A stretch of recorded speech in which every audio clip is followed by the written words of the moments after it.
Stop, zatrzymaj się. Ten odcinek będzie wyjątkowy i bardzo ważny. Czy wiesz, że 60, a nawet 80% Polaków nie ma żadnych oszczędności?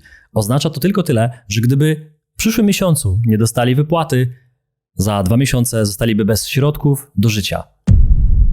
A wielokrotnie traciłem pracę. Tak prosta rzecz może rozwiązać moją sytuację? Dokładnie tak. To na ile miesięcy starczyłoby ci twoich oszczędności? Dlatego tak bardzo się zadłużyłem kiedyś w swojej historii. I wcale nie jest prawdą to, że trzeba dużo zarabiać, żeby ogarniać pieniądze. Partnerem kanału jest Metamorfoza Finansowa. Pierwsza w Polsce bezpłatna platforma edukacyjna o finansach osobistych. Już dziś zadbaj o swoją wolność finansową. Przejdź swoją przemianę i dołącz do wyzwania 6-miesięcznego. Link do bezpłatnej platformy znajdziesz w opisie pod filmem. Cześć, Grzegorz Szku z tej strony. Dziś wyjątkowy odcinek właśnie o finansach. Mam dla ciebie 2 pytania. Jedno proste, a drugie zdecydowanie trudniejsze. Zacznijmy od tego prostego. Ile zarabiasz? Obojętnie, czy pracujesz na etacie, a może prowadzisz swoją firmę, to na pewno wiesz, ile zarabiasz co miesiąc. Odpowiedz teraz na to pytanie w swojej głowie. Ile zarabiasz? To znaczy, ile co miesiąc przychodzi na twoje konto? Jeśli jesteś na etacie, to jest to bardzo łatwe. Znasz już tą liczbę? A jeśli masz swoją firmę, no to też wiesz, że mniej więcej taką kwotę co miesiąc zostaje ci i to jest twoje wynagrodzenie. Ile to jest? Okej, to było to łatwe pytanie. A trudne? Gdybyś w przyszłym miesiącu dowiedział się, że zostajesz zwolniony z etatu i w kolejnym miesiącu nie dostaniesz już wypłaty, to na ile miesięcy starczyłoby ci twoich oszczędności? Na ile miesięcy życia na tym samym poziomie, do którego przyzwyczaiłeś się, mógłbyś właśnie sobie żyć? To jest to trudne pytanie. I policz, ile to będzie miesięcy? Daję ci kilka sekund. Ile miesięcy? Czy 1 rok? 12 miesięcy? Przykład, żeby można to było łatwo sobie policzyć. Jeśli na twoje życie wydajesz co miesiąc, czyli mieszkanie, jedzenie, może jakiś dojazd i wszystkie inne koszty, które często pokazujemy na kanale w projekcie Metamorfoza Finansowa, jeśli wydajesz tylko 5000 zł miesięcznie, to jeśli masz 60 000 złotych oszczędności na boku, tak zwanym boku, to znaczy, że mógłbyś przeżyć bez wypłaty cały okrągły rok. A ile tych oszczędności w twoim przypadku, w twoim przykładzie masz zgromadzone na tak zwanym boku? Nie musisz mi tego odpowiadać, odpowiedz sobie. Więcej? Jeśli więcej, to nie musisz w sumie oglądać tego odcinka. A jeśli mniej, no to chyba jesteś w dobrym miejscu. A przed chwilką powiedziałem, że 60 do 80% Polaków nie ma żadnych oszczędności. To jest bardzo, bardzo wysoka, niepokojąca liczba. Dlaczego o tym mówię? Bo sam byłem w tej grupie. Sam byłem w grupie ludzi, którzy w momencie utraty pracy, a wielokrotnie traciłem pracę, nie miałem żadnych oszczędności i co musiałem robić? Musiałem albo pożyczać od znajomych, którzy często też nie mieli, rodzina tym bardziej nie miała, albo brać pożyczki. Dlatego tak bardzo się zadłużyłem kiedyś w swojej historii. I dlaczego o tym mówię? Bo chciałbym, żeby sobie coś wyobraził. Jeśli dzisiaj masz sytuację, że czujesz się komfortowo, bo przecież żyjesz w pracy albo masz firmę, która daje ci pieniądze i w ogóle się o to nie boisz, myślisz sobie, no ale po co ty, kuszu, o tym gadasz, przecież nic się nie wydarza. Przecież będzie dobrze.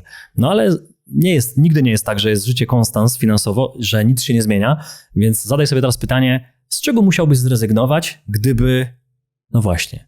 tutaj 3 kropki, gdyby cię zwolniono, albo gdyby kontrakty w twojej firmie się skończyły. Ja jestem przedsiębiorcą od 15 lat i wcześniej, tak jak mówię, pracowałem na etacie i tam też miałem tę sytuację, że mnie zwalniano i nie miałem nagle odcinano mi jedyną nogę finansową i musiałem rezygnować, musiałem pożyczać pieniądze.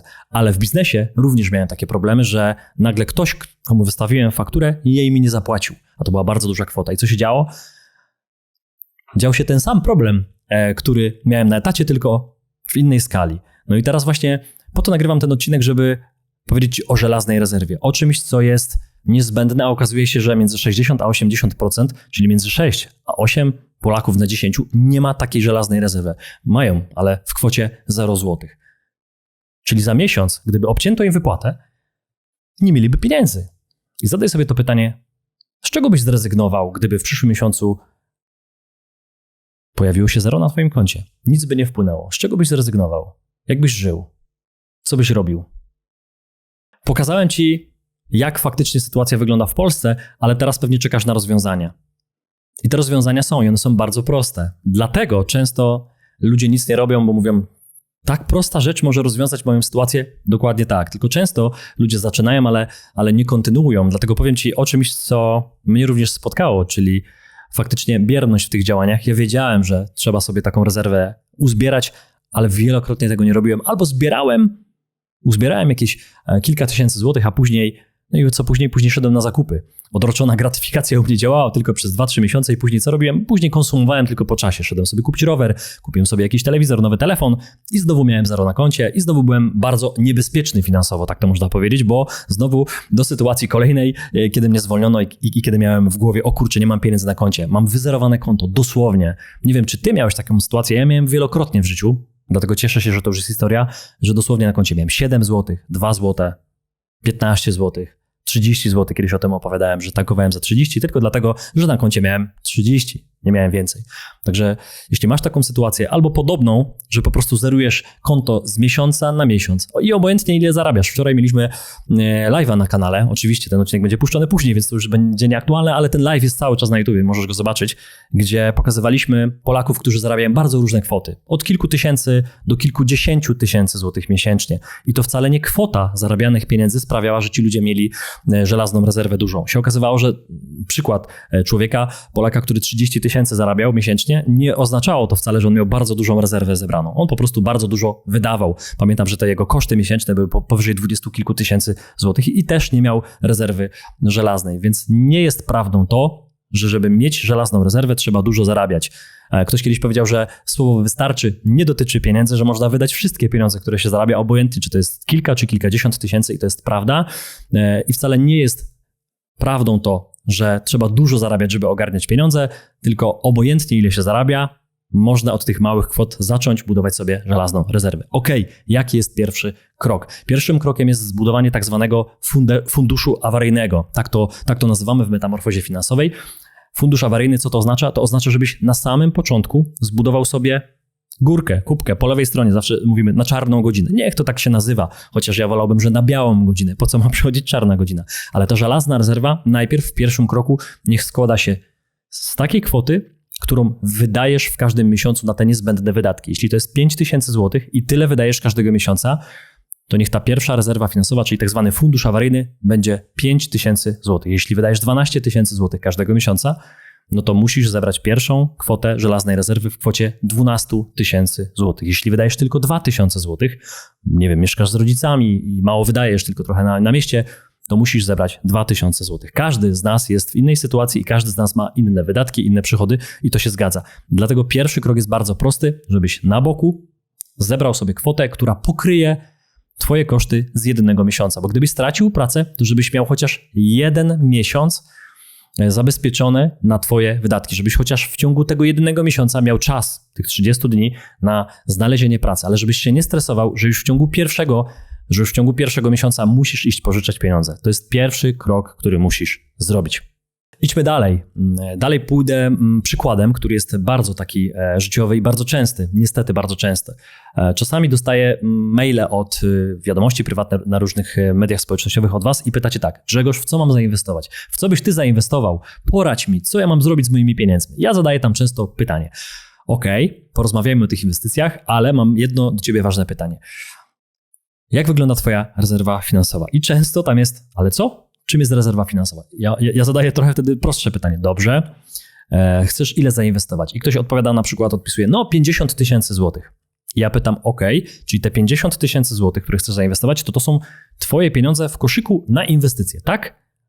A w innym koszyku masz swoją rezerwę finansową o innej kwocie, tak? I powiedz mi, ile tam jest w tej rezerwie finansowej? No i wtedy już wszystko się rozjaśnia, bo najczęściej pada odpowiedź, nie, to są moje wszystkie pieniądze, ja chcę je zainwestować. A ja pytam, i co, to są pieniądze, jedyne twoje pieniądze, które ty masz w życiu i one są wszystkie na koncie, rozumiem, i ty chcesz je zainwestować. No i tam pada odpowiedź, tak. I ja wtedy już wszystko wiem, więc tego nie polecamy. O inwestycjach dzisiaj nie będzie. Wracam do tych statystyk. 60 do 80% Polaków nie ma żadnych oszczędności, a jeśli one są, to często chcemy je, ja to muszę powiedzieć, często chcemy je wszystkie zainwestować. ten przypadek, o którym mówię, i to nie był niestety odosobniony, to było 50 000 złotych na koncie chłopaka i on miał wszystkie pieniądze. To były jego wszystkie pieniądze do życia i on wszystkie chciał je nagle zainwestować. I jeszcze mnie pytał, w co ja bym to zainwestował. Czyli on chciał zainwestować w coś, co ja mu doradzę. Czyli najczęściej coś, czego on nie zna, nie rozumie. O tym dzisiaj nie będzie, dlatego tak ważne jest, żeby mieć ten fundusz awaryjny, a tak naprawdę rezerwę, żelazną rezerwę. Od funduszu awaryjnego zaczynamy, czyli najpierw jeśli masz 1 miesiąc swoich wydatków z boku, to idziemy dalej, czyli drugi krok. Drugi krok jest taki, żebyś miał zabezpieczone w żelaznej rezerwie od 3 do 6 miesięcy swoich wydatków. Więc jeśli wydajesz 5 000 złotych miesięcznie, to musisz mieć od 15 000 do 30 000 złotych na tak zwanym boku w żelaznej rezerwie, żebyś mógł spokojnie spać. Niektórzy mnie pytają, Grzegorz, a po co tak dużo? Bo z niektórymi rozmawiam na żywo o żelaznej rezerwie i pytają, dlaczego tak dużo? Dlaczego 6 miesięcy aż? A niektórzy pytają, dlaczego tak mało? Że to jest tylko pół roku. Jeśli stracę pracę, to pół roku, żeby znaleźć taką samą lub lepszą pracę, to wcale nie jest tak dużo czasu. Ja się tutaj zgadzam i mówię, kwota, ilość w zasadzie tych miesięcy, które potrzebujesz mieć uzbierane w żelaznej rezerwie, zależy od ciebie. Jeśli ty potrzebujesz mieć tylko 3 miesiące swoich wydatków w żelaznej rezerwie, żeby spokojnie spać, to wystarczy. Dla ciebie wystarczy. Są tacy z was, którzy mówią, że muszą mieć na rok żelaznej rezerwy na boku, żeby spokojnie spać. I to jest dla was ok. Jeśli faktycznie zbudujesz ten drugi krok, czyli między 3 a 6 miesięcy wydatków, to jest drugi krok i później zalecam, żeby iść do 12 miesięcy. Wtedy jest jeszcze większy komfort finansowy i wtedy twoje decyzje finansowe, również te inwestycyjne, zdecydowanie inaczej się podejmuje. Także myślę, że to jest proste. A teraz ci powiem, jak u mnie wygląda żelazna rezerwa. U mnie wygląda to następująco. Ja ci pokażę żelazną rezerwę. Nawet tu słychać, brzęczy wszystko, więc dobrze. Ona jest pełna, zaraz ci pokażę, czego jest pełna. Żelazna rezerwa w formie takiej szkatułki. Szkatułki, która tutaj ma też oczywiście napisane Metamorfoza Finansowa. Dlaczego to pokazuję? No bo też myślę, że mogę cię zachęcić do konkursu Metamorfozy Finansowej, drugiej edycji, która już działa, już wystartowała, już można się zapisywać. No i pełną taką szkatułkę, jako swoją żelazną rezerwę, można wygrać w konkursie, w drugiej edycji konkursu Metamorfozy Finansowej. W tamtym roku w Krakowie na InvestCavs nagrodziliśmy najlepsze metamorfozy Polaków, naszych widzów, więc zachęcam przy tym odcinku, przy okazji, bo można taką żelazną rezerwę pełną srebra, złota i walut wygrać w wartości 21 000 złotych. Wystarczy wejść na stronę metamorfozafinansowa.pl, no i tam zapisać się do konkursu i po prostu przejść z planerem finansowym swoją prywatną metamorfozę finansową. Nie dość, że można wygrać nagrodę o wartości 21 000 złotych. Za drugie i za trzecie miejsce też są oczywiście nagrody, ale myślę, że można wygrać coś ważniejszego. Zmianę swojego mentalu finansowego, co wpłynie na wszystkie decyzje finansowe w dalszym twoim życiu. Ja taką metamorfozę przeszedłem, wiem jak się męczyłem z finansami, wiem jakie błędy robiłem, wiem, że wiele rzeczy robiłem źle i myślę, że jeśli ty oglądasz ten materiał, to też czujesz, że możesz coś poprawić w swoich finansach. Uważam, że wszyscy możemy, bo do metamorfozy finansowej nie zgłaszają się tylko ludzie, którzy nie mają pieniędzy albo którzy mają długi, ale zgłaszają się ludzie, podawałem te przykłady na początku, którzy zarabiają często dużo, ale nigdy z nikim nie pracowali z finansami, bo po prostu tej wiedzy nie ma ani w pracy, ani w szkole. No i wiemy, że tam tego nie będzie. Dlatego zachęcam do metamorfozyfinansowej.pl.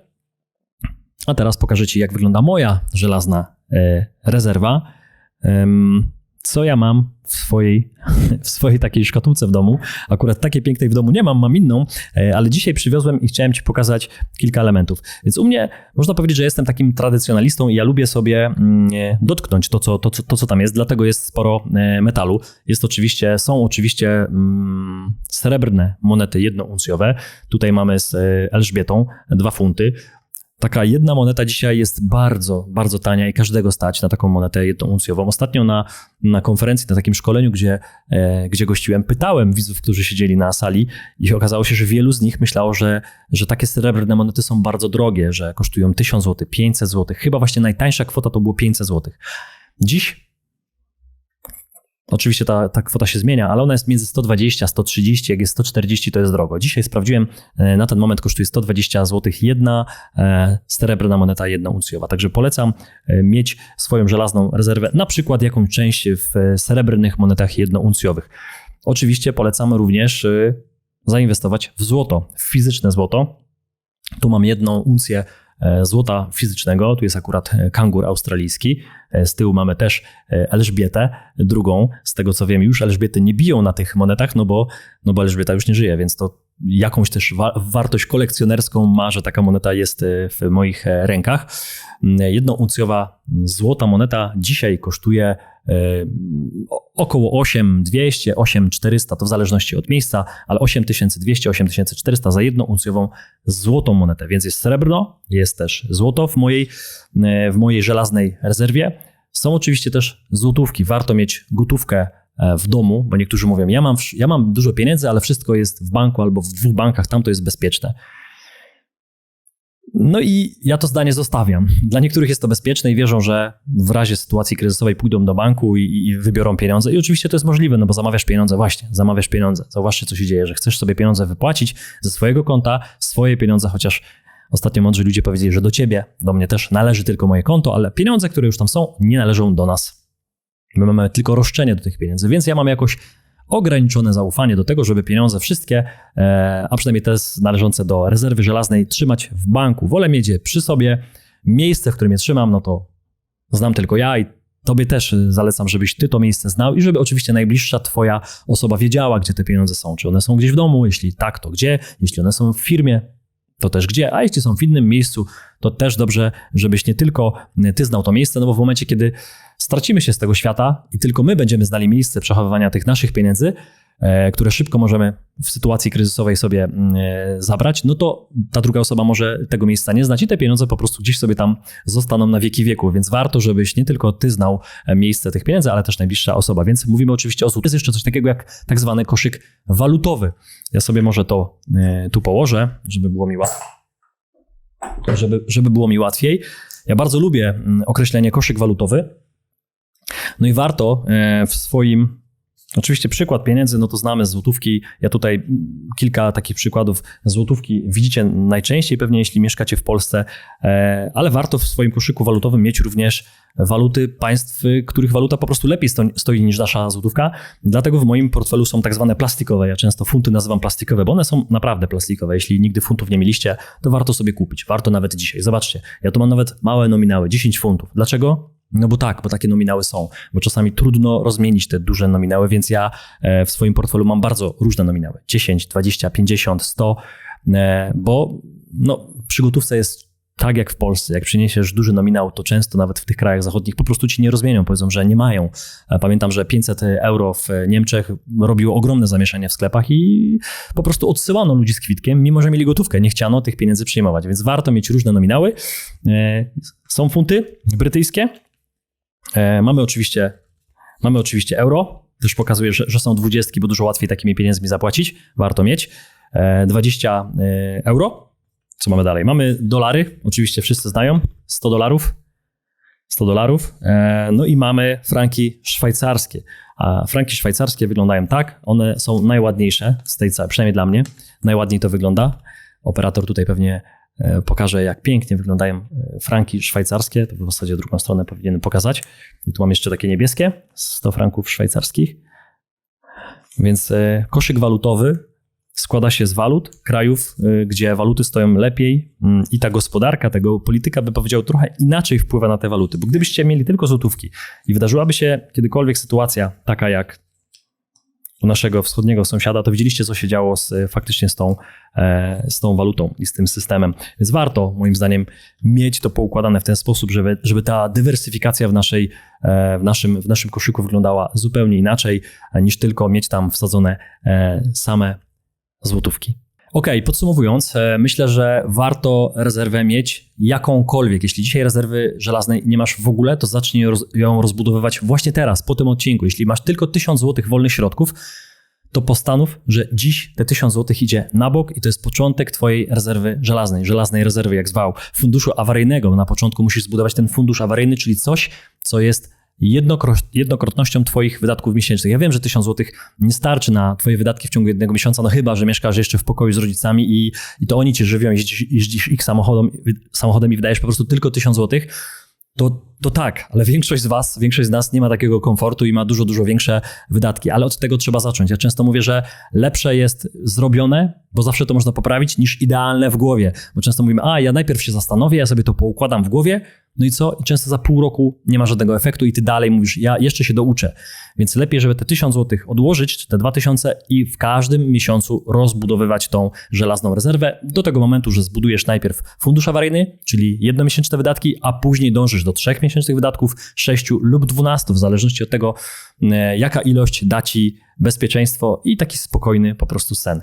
Także myślę, że dzisiaj na tyle w tym odcinku. Napisz mi w komentarzu, jak to u ciebie wygląda. Czy ta żelazna rezerwa jest? Jeśli tak, to z czego się składa? Może ty mnie czymś się zainspirujesz? Ja też ją rozbudowuję. Dzisiaj pokazałem tak bardzo, bardzo ogólnie. Chciałem, żeby ten odcinek był szybki, łatwy i prosty, bo ważniejsze jest to, żebyśmy zaczęli, niż idealnie oglądali długi odcinek, a dalej nic z tym nie zrobili. Także myślę, że dzisiaj tyle. Czekam na komentarze i dbaj o swoje bezpieczeństwo finansowe. Dzięki, cześć!